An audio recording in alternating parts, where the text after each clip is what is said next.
peaceful life with intentional mastery. Enjoy a survey of inspiring topics such as abundance, intention, health, manifestation, love, and transformation. It's all right here. Leading authors, speakers, coaches, entrepreneurs with stories and messages to support your well-being, let alone your most evocative dreams.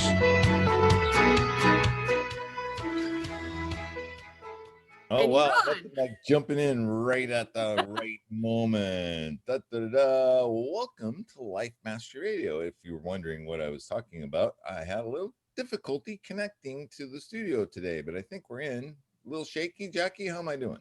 You're doing pretty good. Yeah. Okay. As I said, welcome to Life Mastery Radio, the talk show that brings you great thoughts and ideas for you to use on your very own life mastery journey. Today is another group. I'm just going to skip over all that, Jackie. Hi, Jackie. How are you today? I know. It's a little bit odd, isn't it, today? Everything feels a little bit off. Oh, my engineer just popped me right in there. Well, I was prepared to start the show. I was like, okay, I'm going to try to be Todd. Everything happens for a reason. Da, da, da. So what's going on in the Speak Feed Lead project? We got lots of little things cooking, and you're still looking for students, and it's just going to be an ongoing thing. Well, I hope so. That's the goal, is that it's ongoing. But we've got classes that start next week in all age groups, grades 4 to 5, grades 6 to 8, grades 9 through 12, and hopefully, we let people know about it. These are perfect classes for those kids who are being homeschooled right now, whether by choice or by necessity because of the way school districts are working. But it gives children an opportunity to have a social outlet if they are still in lockdown, and yet we want them to be educated. We need them to continue with their studies, but they also lack these social skills because they're just not getting time with their friends. And most of the socializing they're doing is on video games, which isn't really good for them. So our public speaking classes give them an opportunity to have conversations with their peers, to present information to their peers, get feedback from their peers. They work as teams to help everybody to increase their performance in communication and debate, storytelling, things like that. And it's fun. And the kids really do enjoy it. We had a couple of classes last night, and we've got some really fun kids who are really outgoing. And then we have some students who are on the shy side, and they don't have the confidence that we'd like for them to have. And so it takes them a little while to get a little comfortable in their new shoes as public speaking students. And then once they grasp it and they have that confidence in themselves, man, they have no fear, and they're ready to say anything. And it's really exciting to see. Yesterday, we also approved a couple new board members to the Speak Feed Lead Project Board of Directors, and that was exciting. So we're going to have new perspectives, new ideas flowing through the group, and also hope that leads to new opportunities to spread these great classes.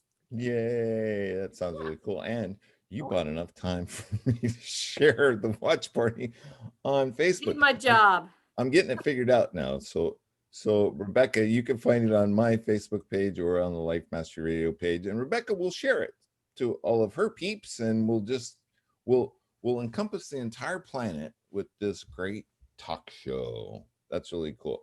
So I want to remind our listeners, and quit saying so.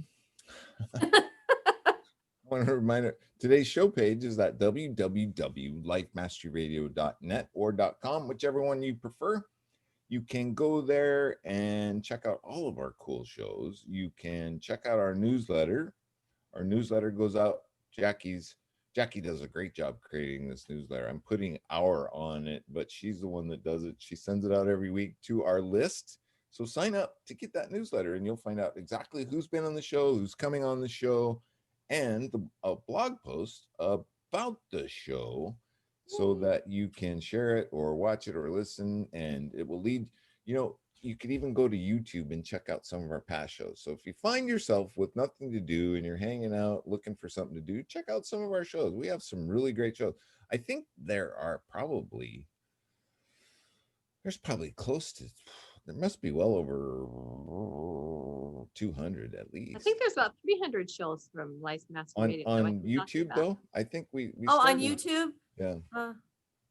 Yeah, maybe. There's some really cool shows. Popular I ones. like to listen to podcasts while I'm in the kitchen whipping something up, or when I'm getting dressed in the morning and going through all those routines. It's nice to just have something to listen to that's educational and entertaining and gives you some ideas. Yeah. Turn it on. Let's see what else do we, you sign up for that newsletter, check us out. You can check out my book, you can check out our past shows, blog posts. It's a cool place. Yeah. And we would really appreciate it if you tell a friend. We don't have telephone, well, I guess we do have phones. Telephone. Tell a Twitter. Tell a Facebook friend. We could play on that one for a while. We really pride ourselves. This is an exciting day of the week for both of us. We get to just get out of whatever we're doing and have a good time with some of our really cool guests and get a little goofy. Do we get goofy? I think we get a little goofy. We get a little goofy. Okay, it looks like Rebecca's smiling. She's so patient. She's back there in the backdrop. I think Jackie has the introduction today. Yes, I do. Let's light this candle. Well, our guest is actually not wearing her crown. She should have her crown on because she is the queen of radical accountability. And she says that if you have an idea like every minute, like a huge idea, and you consider yourself a visionary entrepreneur, but even with all those ideas, you don't quite seem to be able to get anything done, or you struggle with having those things actually come realities. And she says the worst thing that a visionary entrepreneur can do in any given day is not make money. Hello, for sure. So Rebecca Irey is our guest, and she is the owner of Blue Sky Business Consulting and is the queen of radical accountability because she helps clients find their flow and channel their flow, that power of their flow, to revolutionize their life. She's got this program that's going on right now that's called Beyond Accountability Movement. And this launched a couple weeks ago, and there's still spaces in this program for her. And what she does with her clients is she helps them to uncover these forgotten yet incredibly powerful methods that are used by top-level entrepreneurs to find their flow, ditch the shiny object syndrome, squirrel, and make change stick in 30 days or less. Hello, this is what we all need. So there's still room in her program. The Beyond Accountability Movement is hers, and she is the queen of it. So let's welcome to Life Mastery Radio, Rebecca Irey, from somewhere in Texas. Yes, ma'am. And she's got fabulous things to talk about today. So what perks my ears, especially, did you like that introduction? Jackie does such a great job, doesn't she? That was brilliant. Do you feel like I'm a little intimidated by myself right now? Visionary entrepreneur. And I hear that and I think, yeah, because a vision without some action is just a fantasy. Is that what you're all about with an accountability entrepreneur? You really have to take some action, right? Well, you do. And it's hard to, when you have so many ideas, focus in on one and convince yourself and all the voices in your head that we have as entrepreneurs that this is the one, and I'm going to commit to this one and make it successful, because we want to do all the things. As visionaries, we have at least 10 really, really good ideas every day. And how do you not get distracted by the next one and the next one and the next one? Right. I found a really cool solution to that, Rebecca. Oh, just recently. You tell. It's right behind me. R2D2? that right there, The black box. the black box, and that is a 3D printer. So all of these creations that come into my mind, I put on paper or in a piece of software, and I take that little piece of software and I walk it over to that, and it creates what was in my brain. Wow. It's crazy. I have no idea how I've gone so long without one of those. Now, that's a little bit different than what you're talking about, I know, but If I could 3D print clients and customers, I would do it. no, I would. solutions. So awesome. Solutions, and to put their ideas in a form that they could see and roll around and check out, and before they shift into gear, right? Because we all have these amazing ideas floating around. So how is it that you help coaches home in on it, or people, I would imagine? Well, I think that as an entrepreneur, so I've been blessed by being married to a visionary for the last 25 years. So we have always said that he's the visionary and I'm the executioner. So he has the idea and I make it happen. So a few years ago, he went through I think a really you want to say executor. yeah. Well, you I That don't know, sounded a Tom. We little don't know what weird it's to like me. in their I'm house. just I have had occasionally children who are in deep trouble also say that Yeah. Papa's the axe and Mama wields it. So, hey. just as long as we don't bring that vision into reality. No, not at all. I think that we have all these ideas, and eventually, and it doesn't take very long when we realize that our idea actually means really hard work. It means consistency and accountability and kind of a relentless focus on mastery. And that for a visionary is squirrel, really hard to do. Yeah. It's really because there's always something that's going to be easier, cooler, faster, better coming down the road. And so we let go of a ton of our brilliance without following it through because it starts to feel hard.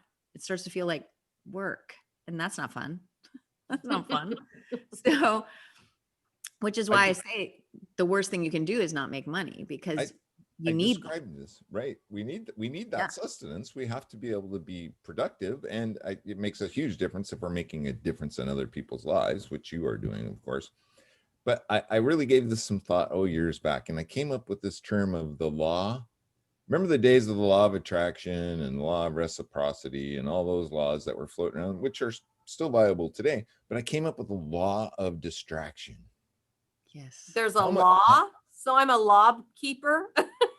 Are you a law of lawyer? distraction and how it works with, we get focused on something and we start to really develop that, and we have this brand new baby idea, and then, like you described, squirrel or some kind of distraction takes us away from that thing that we were truly passionate about at one time. So how is it that you get people to really home in on a passion when they have all these other little bright ideas?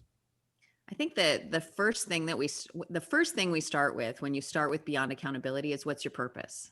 So there's Cool. thousands of coaches and thousands of course creators. And some of them even do the same thing. Like, I'm a fitness coach or I'm a personal development coach, but there's something about each of us that makes us completely unique. What is it? So focusing on what is your specific mission? How are you? What are you going to get from me that you're not going to get from the coach next door? And it doesn't mean the coach next door is not awesome. It just means they're not me. So when you focus in on that, right, and delineating, I'm not going to be the perfect coach for everyone, nor is anyone. We all have people we're here to help manifest their dreams. And if you identify what your purpose is and really stick with that filter, it's harder to get distracted by, I think I'll have a t-shirt store. Oh, and you know what I could do is start an Etsy store. And I just saw this great course on how to publish a book. Okay. Okay. Slow down. Because there could be time for all of those things, just not all at one time.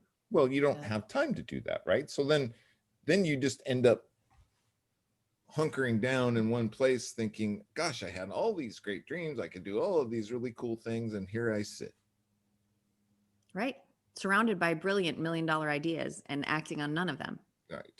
Yeah. Well, and right now, I don't know if it's because of the pandemic or if, I'm just more focused on connecting with people right now, but it seems like there's so many programs out there. Everybody's got some sort of summit they're putting on or some sort of program or a collaborative event.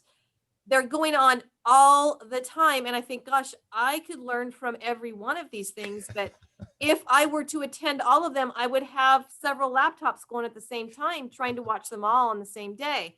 And of course, that can't be successful. So how do you hone in then on what's most important to you? And by the way, before we go there, I just wanted to say that when you were talking about you could work probably with a lot of different coaches, but for some reason you connect with one person over another. Like you say, we're all meant to help somebody or mentor somebody for some reason. And so it's finding that right connection with somebody that really matters. And so with all of these programs out there and with all of them having good information that a visionary entrepreneur could benefit from, how do you hone in on what should I concentrate on right now when there is so much good stuff out there? There is. I think, again, the first step is what's your purpose? What's your mission?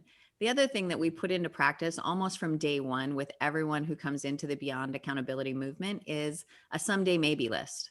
So don't let all those beautiful ideas swim around in your head because they are brilliant ideas. So put them down, get them out of your head.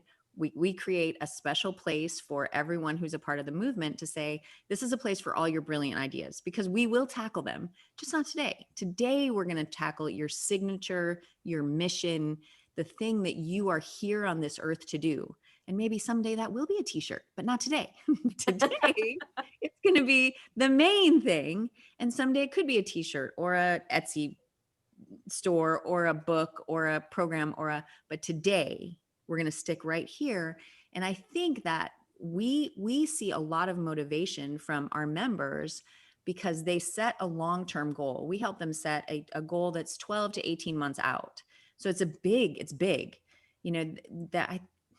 Bill Gates that said we underestimate what we can do in a year and we overestimate what we can do in a day, right? So we all have to-do lists as long as our arm, and some of those things have been there. I mean, let's face it, some of the things on our to-do list, how long have they been on the to-do list? I mean, minimum weeks for me. Or the other thing is, these are some really great ideas. I think about this sometime, but they're totally life-changing. My life would be totally different if I acted on them. Right. And with a big idea, you can get intimidated by the scope of the project, right? So that underestimating what you can accomplish in a year and overestimating what you can do in a day, when you set out your goal and you have clarity about where you are for real. I mean, let's just take, for instance, if you're talking about physical goals. So weight, I will tell you, and I think I'm not uncommon among women, the weight that is listed on my driver's license was not the weight that I was that day.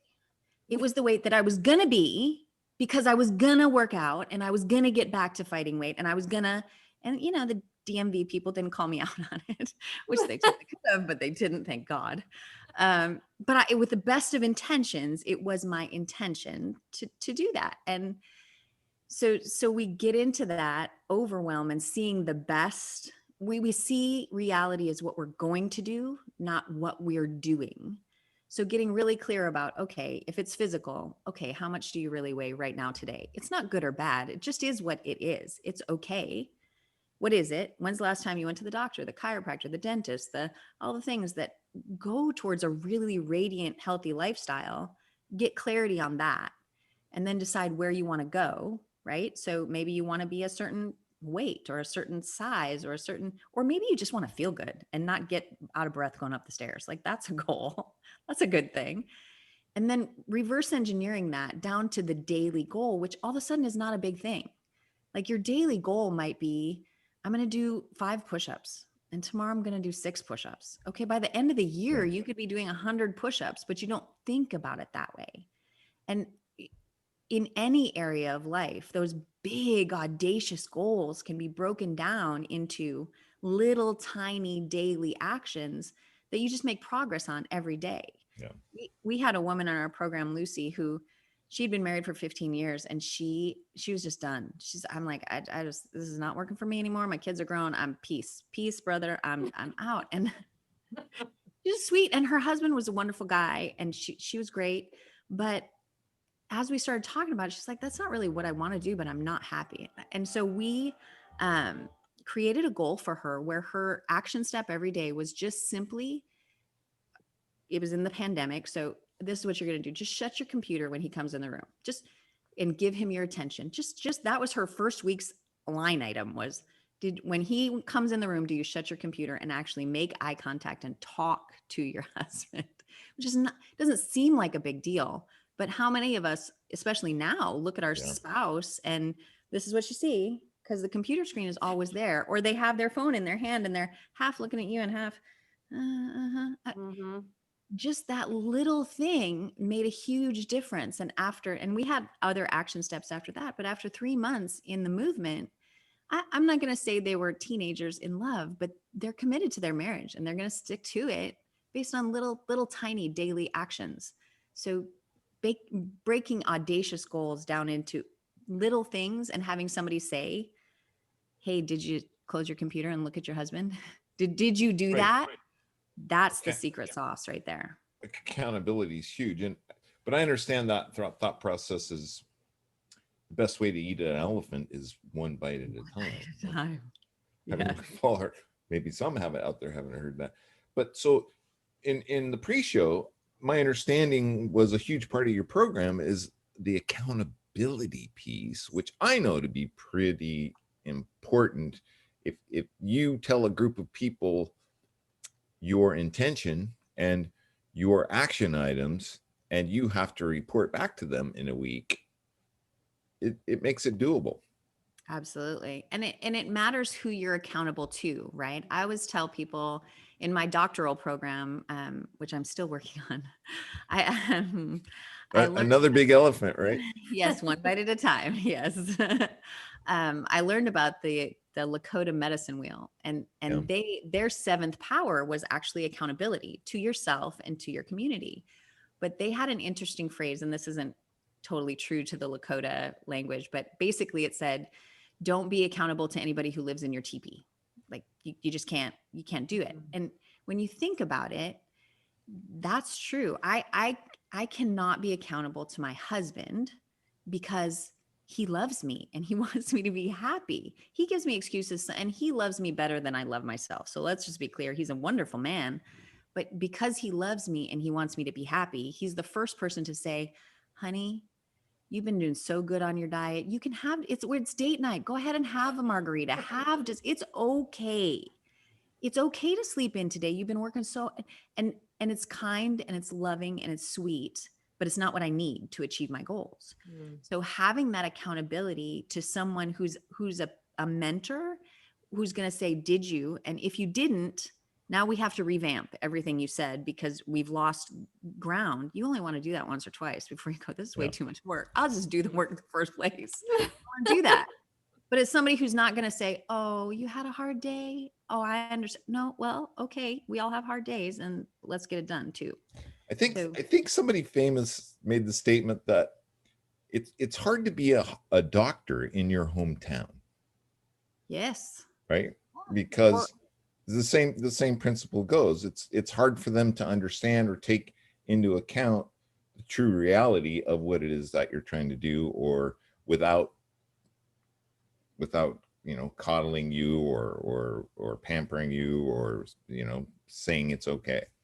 Well, even Jesus said in the Bible, right? No prophet is respected in his own community. Yeah. Right. Why? Because aren't you Joseph's son? Aren't you the carpenter's kid? Yeah. Like, dude, no. I've heard it said many different ways, and that's the dude. Well, dude.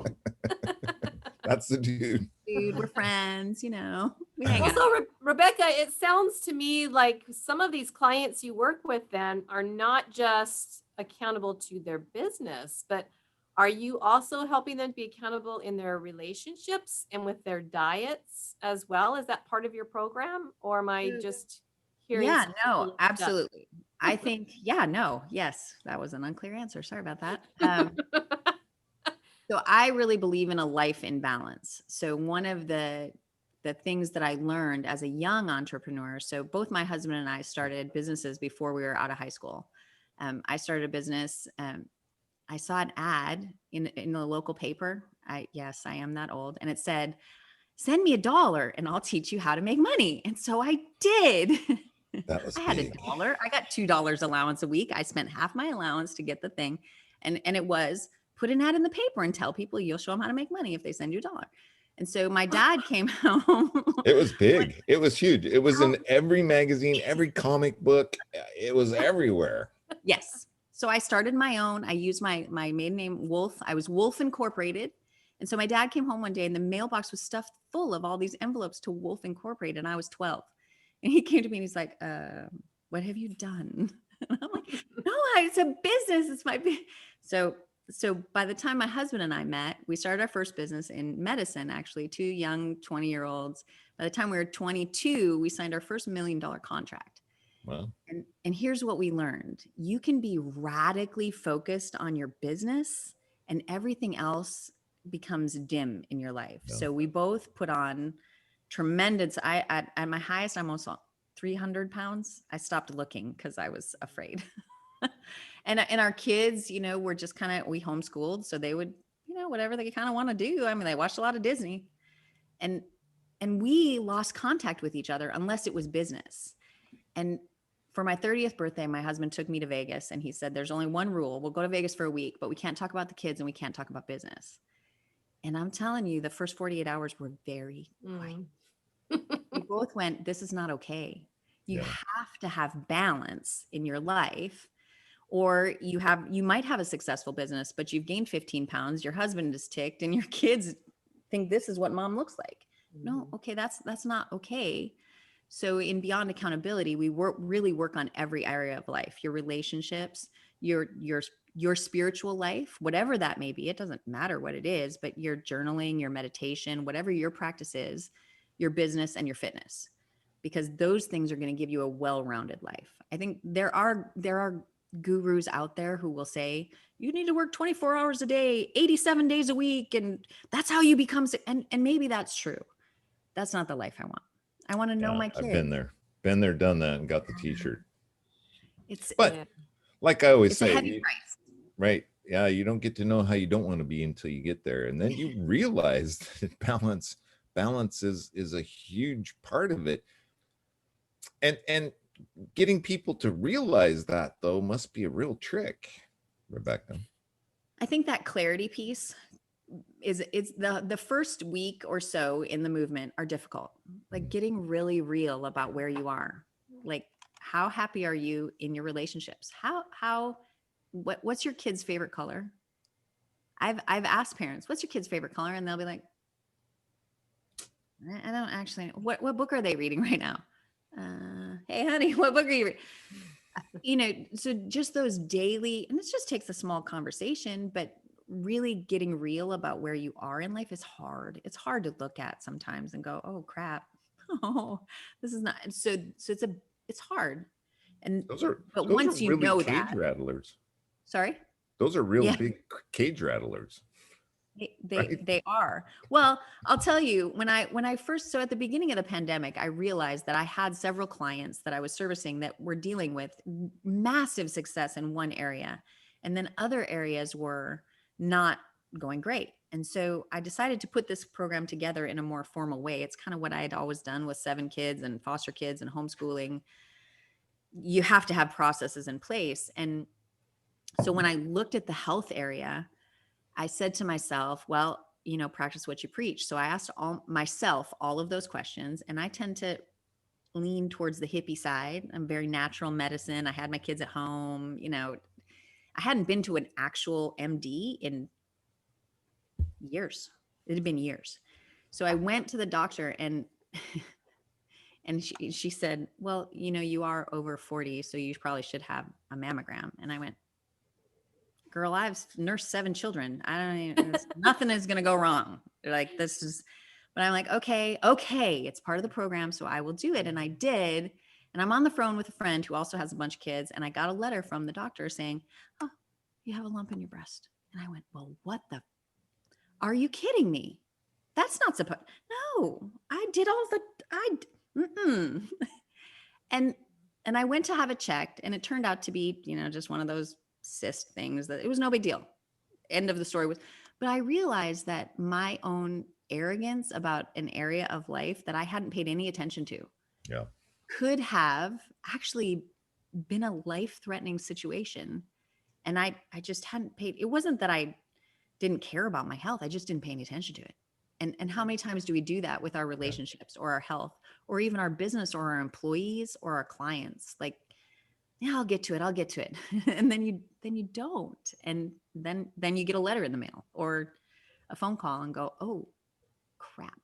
Yeah. And not always is it nothing. It was for me. And I'm very grateful for that. But it woke me up, and now it's in every program we do is where are you for real in every area of life? Let's get clear so we can make real goals and get there.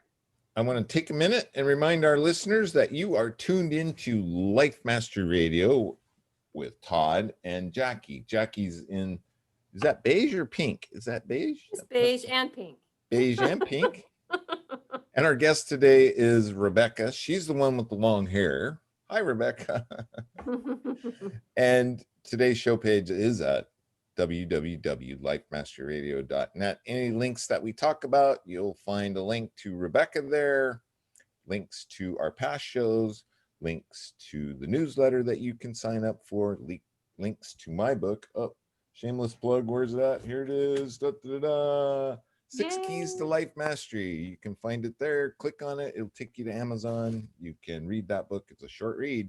It's a good read, and it might plant some seeds for you to then look up Rebecca and get involved with her program and achieve those amazing things that we're talking about. You know what? I think soon on lifemasteryradio.net, Jackie, check me if you think so, but I think we'll start to have some t-shirts that say someday with a big question mark. Right?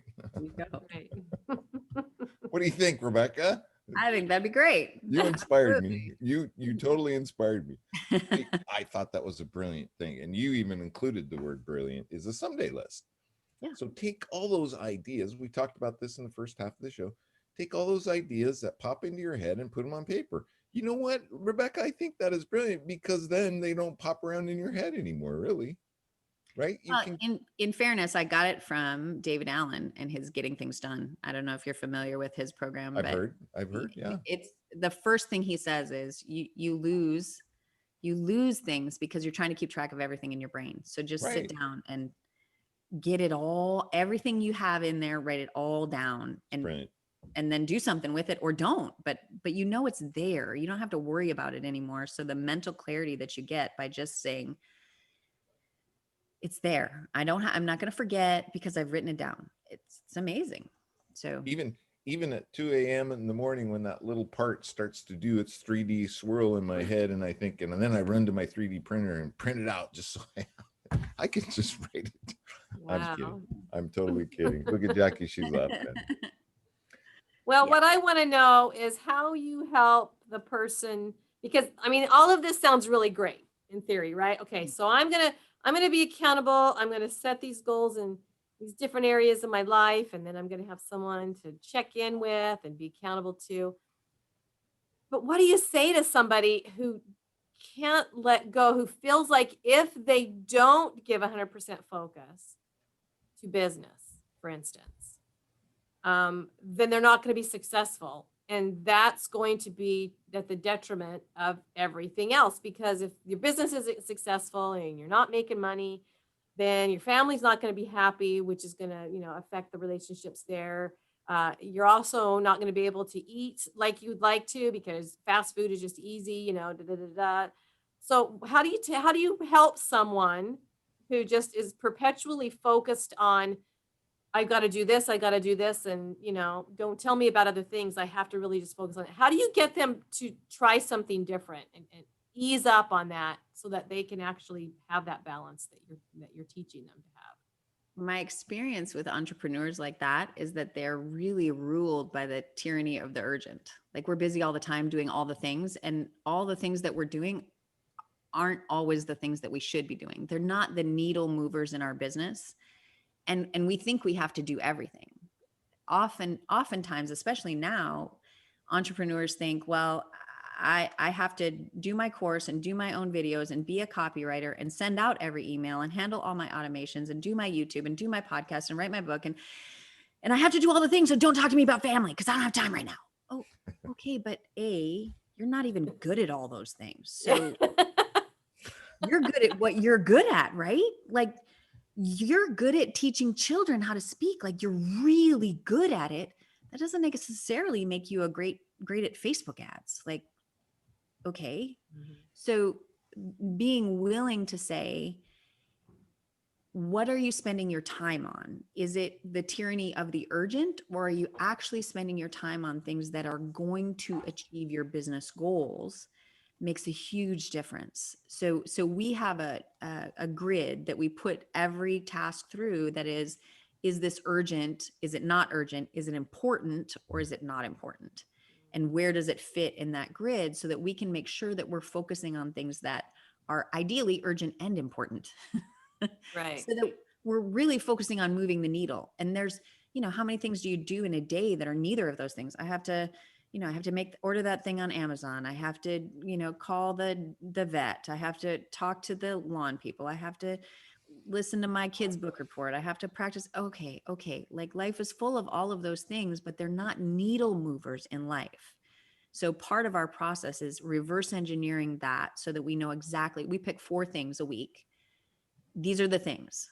This is the 4. If I get these things done, I know I'm making progress in every area of life, period, end of story. And everything else is cherries on the cupcake or whipped cream or frosting or whatever floats your boat. Clearly, I used to be a chubby chick because all my analogies are food. Well, now, did you learn this through your own practice? Is this something that is intellectually learned, or did you actually use the things that you teach? I had to learn it. So my husband and I decided, we were very ambitious. I really thought that I could do all things. I used to say I have HHCIB disease. Have you ever heard of that? HHCIB? How hard can it be? Oh, How hard can it be? Oh, have a couple of business. Well, I have one. How hard could a couple more be? How hard? One kid, I got that down. How hard could a couple more be? No problem. No, I'm going to, and I don't do anything halfway. So I'm going to have 1 kid. No, I'm going to have 7. Why wouldn't you? I'm going to have 7 kids. I'm going to have foster kids too. Like, why wouldn't you do that? That makes sense, right? No. So I had to put in processes that allowed me to, be basically have basic hygiene and, have a reasonable home and, because things get out of control fast when you're outnumbered that badly. And I was very outnumbered. So, and I hadn't put a lot of attention. I mean, in my last pregnancy, my last pregnancy that I had in the hospital, which was my 4th, I would get on the scale backwards because don't even tell me. I know it's bad. And just don't tell me. I can't even deal. And then I would go get ice cream on the way home because I was so mortified by having to get on the scale backwards, which is, that's what we do. But when I broke it down to, okay, just take the small step of maybe you don't get ice cream on the way home. Yes, you're pregnant. You're not eating for you and Dom DeLuise. You're eating for you and a little tiny peanut of a child. So, do the little things and progress will happen. So I became really relentlessly addicted to progress. I'm not always necessarily addicted to the end goal, but daily progress, little things, make me so happy because I know I'm closer. I'm closer today than yesterday. I'm closer this week than last week. Doesn't mean I'm there yet because life is a journey. It's an endless adventure. It's a life mastery journey. It is. Yes. So obviously you're a good testament to some of your programs, but give us an example. You don't have to name names, but sure. So that we can kind of put it all together on how it shows up in a person's life. Sure. So I told you about Lucy and her marriage. She was I'm That was just big. inspired by her journey, because it wasn't magic fairy dust. And like I said, they're not teenagers in love, but they're committed, and it's not Yeah. over. So that was a good one. How We had- often? Well, let me ask you this quickly. How often are you running into that? Because COVID has just totally put people in the same place for too long every day, and I can just imagine, and from what I've read and everything that I've seen, this is and experienced, this is kind of rampant now, and it's spreading. I wonder if it wasn't rampant before, but we had a lot of things to distract us that can't Oh, right. distract us now, because we're at home all the time, in each other's presence all the time. I think, I mean, I've been married for a lot of years, and marriage is cyclical, right? Some things sometimes are magic, and other times are like, hey, how you doing? Good to see you. Later. But it's probably the easiest place to take for granted, to say, Mm. hey, we're married. We're in this for the long haul. I know you're not going anywhere. So if I don't talk to you today, or if I'm looking at my phone and listening to you, okay, so that is what it is. I know that we're going to get through it. So there are a lot of relationships right now that are really realizing the consequences of what long-term unintentional neglect means to a relationship. And the beautiful thing is watching relationships come back alive with small intentional decisions. Like, it doesn't have to be massive. We don't need to go to Vegas for a week. We really don't. We can just lock the door for an hour and actually talk to each other. It doesn't have to be anything. I mean, something else, that's great too, but just talking is wonderful, with no devices, no screens. I'm just going to talk to you, because actually, yeah, I'm probably going to have to deal with you for the next 40 years. So we should probably be friends. This should probably be, good between us. So, And with 7 children and small foster things, children, you daily need things an is really ally, what it comes right? down to. On the business side, we had a young lady who came to us, and she was already successful. She had a nonprofit. She was doing great things. Her monthly income revenue when she came to us was $5,000 a month. And she works with reuniting families who have been separated. And the last month of our 90 days together, she brought in $45,000 for her charity. And it was just small. I'm going to reach out to my followers. I'm going to tell people what's going on. It doesn't take much time, 2 minutes to go live on Facebook and say, hey, here's this person we helped and her kids that she hadn't seen in 10 years, but now they know each other. Made a huge difference for her. But it came down to that reverse engineering process and identifying the needle moving actions, not all the million things you think you got to get done, because you don't really. They'll still be on your list tomorrow. But there are big things that you can do each day that don't take a lot of time, but they take focus, and really marking out the time to say, okay, I'm going to sit down for an hour. I'm going to do this. And then it's done, and you get to mark the progress and see the difference that small actions over 90 days make. Do you limit the number of people in your groups, in your accountability group? Can you hear me? I can hear you now. Could Oh. you hear me that whole time? Yeah, I can hear Oh, you. thank goodness. I couldn't hear you. I think Todd, are you there? Check Yeah. 1, 2, 3. Okay. Can you hear me? Okay. So how many people are in this group, this accountability group? And what does accountability look like? How often do you check in with each other? Sure. So we take on 30 people every quarter. And most of that is because it's really intense. It's an intense process.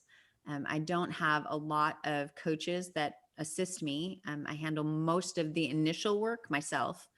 So we take on 30 people. Right now we have 26 in this first quarter of the year. And then we check in by text or messenger every day. And we have a detailed list of, did you do this? Did you do this? Did you do this? So they can just say done. And then once a week we get together on a Zoom call and talk about what went well, what didn't go well. Are we making progress on our goals? What do we need to revamp? So it's a pretty intense process, especially for the first month. And then after the first 4 weeks together, we move to a small group format where you're not just meeting with me or another mentor, but you're meeting with 3 or 4 other people who are on the same journey as you are. So you get that group accountability, and you get to hear from other people that are doing the same thing that you are. Wow. Now, have you always done them virtually, or did you used to meet in person? I never met in person. I'm a long time. I used to say I was a digital marketer before it was cool. 95, I think 95, I started hiring people online. I mean, in 95, we still thought Prodigy was the internet. Or America Online. Yes, America. AOL. Do you have AOL? You've got mail. Yes. Well, it's not only cool now, it's necessary, right? Well, and yes, now it's just a way of life. It's Yeah. kind of how we have to do things. So Yeah. I find that there might not be people. Sometimes, unfortunately, familiarity breeds contempt. The people you know best are not the people that you're going to turn to for this kind of accountability, Right. because you're Totally. going to get annoyed. You're going to be like, "Can you just get off my case, please?" Right? And you don't mean to be rude, but you know them, and you know they know you. It comes back to the don't be accountable to anybody in your teepee concept. That's So the whole having profit someone, thing again. yeah, absolutely. So having someone that you meet with online that not only have you invested in this program to help you reach your goals, but it's not someone that I don't know every detail of your life, nor do you want me to, but we're going to walk this road together until you get there. And I'm committed. I'm absolutely committed to every client's success. So we get there as fast as we can, and we try not to get overwhelmed. And that's a big part of it, is when you look at every area of your life, all of a sudden you're like, and I've had women come to me and go, and I'm a terrible person. I'm just a failure. No, you're not a failure. Facts are just facts. They're not good or bad. They're just the facts. So let's figure out where you need to go and map it out. It's okay. It doesn't take that much time when it's little actions every day. Right. Fascinating. Cool.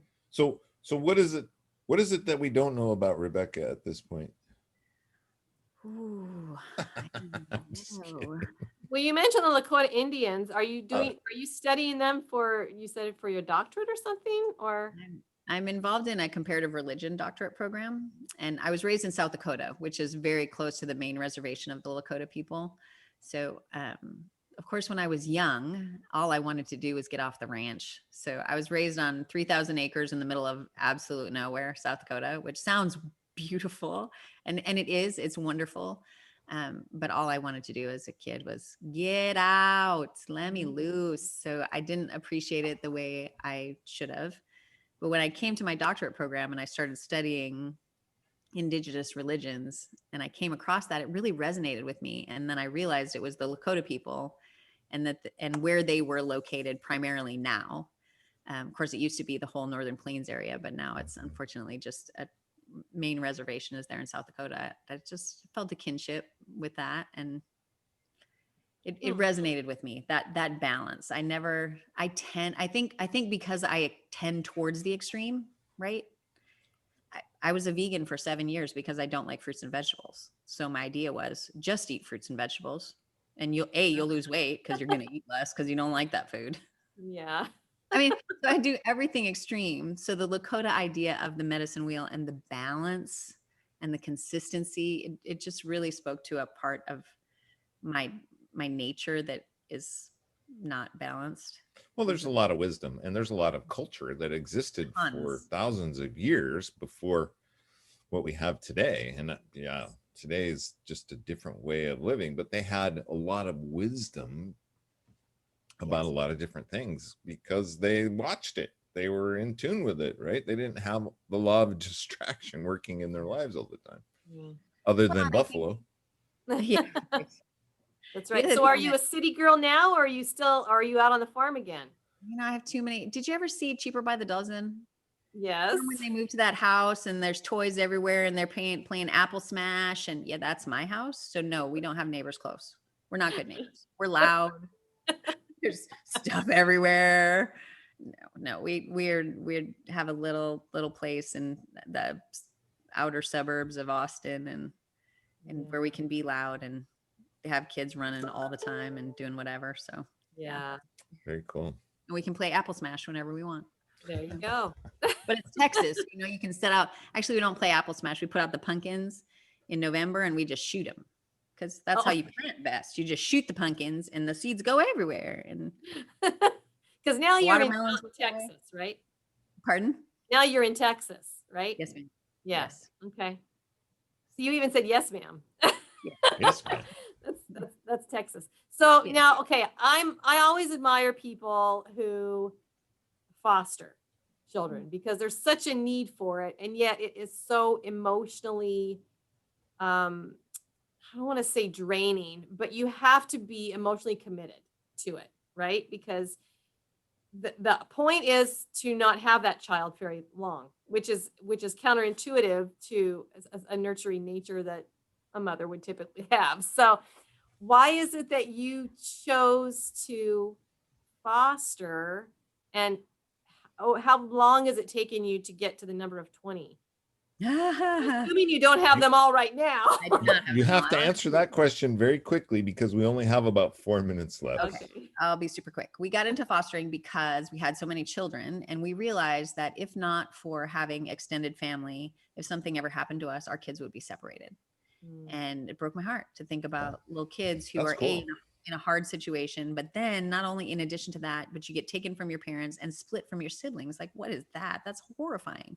Right. So that's what we did. We never got into adopt. It was always, I was told that the foster mamas, the other biological mamas that I work with, I would say, you're the perfect mom for your kids. God gave them to you, not to me. He gave them to you, but you just have some stuff you need to take care of. So know that they're safe and they're loved, and I'm on your side. I'm not. Our first girls were with us for almost a year, and that mom, I mean, she's my goddaughter now. Her daughters and her all came and stayed with us for a while. But she said, I really thought you guys probably had a dungeon and chains. And I'm like, oh honey, no. I mean, no. But they're your girls, and I'm just gonna love them in the meantime. Nice. So we've been fostering for 5 years. And interestingly, all of our kids up until the 2 that we have now have gone back to either their parents or their family. So we've been blessed to just love on them until their parents could get together what they needed to be the parents that they wanted to be. And these 2 little girls we have now probably won't be the situation it looks like now, but out of 20 kids, it's pretty amazing. There's nothing like building your own little family network, huh? Yeah. And to realize that parents are, we parent the way we were parented. Right. And if you don't know what if your aunts and uncles and your parents, when they got stressed out, called CPS and said, here, take my kids. Well, then that's what you think you should do. Like, it's a cultural thing that's the surroundings. And I never realized that until I started talking to moms and really just saying, hey, I'm on your side. And then they would tell me their story. So it's a big deal to learn to be not just a mom, but to mother it's a skill. Right. Well, Rebecca, we are just about out of time. I really appreciate you showing up as you today and being the real you. It's pretty amazing. And to see what can be accomplished. I mean, when you set your mind to it and when you balance yourself out. Jackie, we have a couple minutes, a quick takeaway. I know you keep notes religiously. Well, I think we want Rebecca to tell us how to find out about our program. There's 4 spots open. So how do people find out about getting into it if they want to? Sure. You can find me on Facebook at Blue Sky Business, or you can just go to beyondaccountabilitymovement.com. And all the details are there, and applications and welcomes and everything you need. And even some free resources. If you want to just give it one more shot to go it alone, we provide a blueprint right for you so that you can do that. Nice. You can also go to www.lifemasteryradio.net or .com, and her link is right there. So that's all you have to remember. What a cool show this was. And what's the name of that show? Life Mastery Radio with Todd and Jackie. Yay! It's pretty cool. Thanks again to both of you. This was a great show, and thanks to the audience for listening. You make this show happen because that's why we're here, to plant some seeds or to give you some great thoughts and ideas for you to use on your very own life mastery journey. That's it. Lastly, please make it a great day, because it's all about choice, and you can choose to check out Rebecca. Bye-bye for now. Bye, everybody. Bye, everybody.